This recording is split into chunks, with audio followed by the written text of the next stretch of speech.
45-21, the final score. Tennessee takes down Vanderbilt in the regular season finale to improve to 7-5.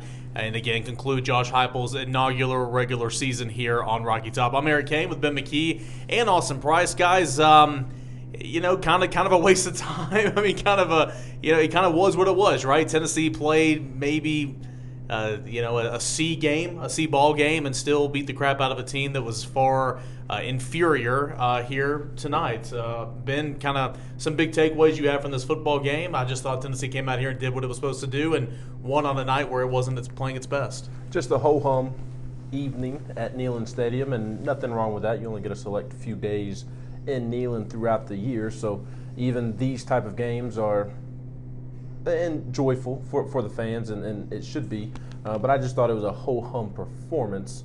The offense kind of struggling to get going in the first half, but on the flip side, the defense playing well in the first half until that Hail Mary there at the end, and then roles kind of reversed there in the second half with the offense looking like it has for much of the season, and that's fine against Vandy, I guess, the kind of taking so long to get going. I thought it was a result of Javonte Spraggins not playing due to the flu-like symptoms that he's been dealing with all week, and Cade being out with his ankle injury. So you were down two starters, and as I mentioned to Austin, as the first quarter was unraveling, you can always tell when Tennessee's down one or multiple starting linemen. Yeah, and I think that was a good point to emphasize. Tennessee has played musical chairs on the offensive line pretty much all season long, but tonight it was obviously no Cade Mays, but no Javonte Spraggins. So your whole right side of the lineup was out. At points in times you had Davis and Ollie Lane. At other points in times you had Crawford and Jackson Lampley, or some combination of the two. So Tennessee was down. Maybe that was for some inconsistencies offensively, but still too, Austin, I thought Tennessee ran the football very well. I thought Jabari Small and Jalen Wright had some good runs here tonight. They did. Again, Tennessee had their C game, and the game wasn't close. It was never in doubt. They won by 24 points. They did not cover, though. But, this game was a ho-hum game against a bad opponent. So credit this team for continuing to, play. To this point, now they still have a bowl game left. I don't think against somebody that's middle of the road. No, I'm not talking about Alabama or Georgia. I don't think Tennessee had just a stinker game. The Florida team that Tennessee saw is not the Florida team that played the last half of the season. So I just feel like that they really have played pretty well all year, and they've just not had that. They didn't lose to anybody that they shouldn't have. Pitt's about to go play in the ACC championship game, I believe. Still could have won that football game. Yes, and came down to final plays of the game. Ole Miss literally came down to the final play of the game, and Ole Miss just won 10 games in the regular season for the first time ever. Yep. Alabama, Georgia, the score was lopsided. Florida, the score was lopsided, but Florida was almost the game going into the fourth quarter. Alabama was a game at the beginning of the fourth quarter, and Tennessee stuck around fairly decent amount of time against Georgia, and Georgia's probably going to go win the national championship. Yeah, I'm still just amazed when I sit back here now that the regular season, the review mirror, and we've said it a couple of times this year, what Tennessee staff has gotten out of some of these individuals, some of these position groups, the lack of depth overall on this team, on the offensive line, at linebacker, at points in the secondary. I mean, it's pretty impressive what this team has been able to accomplish despite all those hardships going against them. I mean, guys, I've said this many, many times. I mean, you have a group of Solon Page, Aaron Beasley, and Jeremy Banks as your linebackers. Juwan Mitchell was not who you thought he was going to be this year, and ultimately a season of getting out due to injury. But that position group altogether, the tight end position group, you're one injury away from being in a world of hurt. I mean, Tennessee has continued to stretch it out thin and get a lot of good production, and I think that's a credit to the staff and to the players for the buy-in. It looks like a good initial start for Josh Heupel here at Tennessee. Yeah, I mean, you factor in everybody that was gone, when you factor in the injuries throughout the year, how thin they were at certain positions, to win all the games you're supposed to win. And I mean, I guess maybe I wouldn't call Pitt you're supposed to win. That was a flip of the coin type game, and you were right there. And again, everybody's going to say if you'd started Hendon Hooker, you would have won. You probably would have, but I mean, at least they didn't beat themselves, beat their head against the wall continuing going down the Joe Milton path, they. What are you referencing? What am I referencing? I'm just making a joke of years past I don't know what you're talking about right now. at the quarterback position. Oh, you're talking about JG. Yes. Gotcha. Well, but my point though is they made the move. They didn't wait another game or two to make the move. They made the move. Hendon Hooker took off, and has maximized his opportunities. And Cedric Tillman would beat that dead horse. I mean, no one saw that coming. I mean, like Theo Jackson can sit up there and say, "Oh, well, we saw it in practice." It doesn't matter. Right? No one. He had 8 catches. Almost 8 a game the last few weeks. I know somebody saw Theo Jackson's pick 6 coming tonight, but that's a different conversation. Was that your wild prediction? My bold prediction, sir. Get it right. Put some respect on the Game Quest podcast. But Josh Heupel deserves to be in the SEC. The listens, you may laugh. The listens are at jumping off the page every week. Yeah, shout out to all the I'm proud folks, of you guys. Thank good you. folks. Y'all been out there. doing great.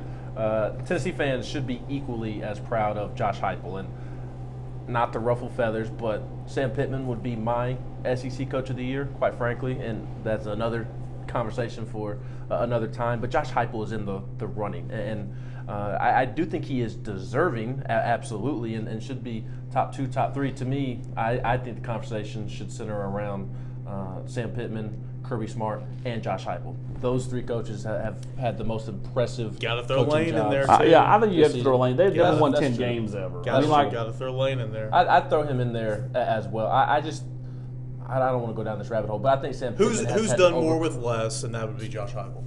I think it's Sam Pittman. Okay. He took over a job where they lost 19 straight SEC games, and you go look at the tweet that they sent out. Arkansas did yesterday of all 3 rivalry trophies.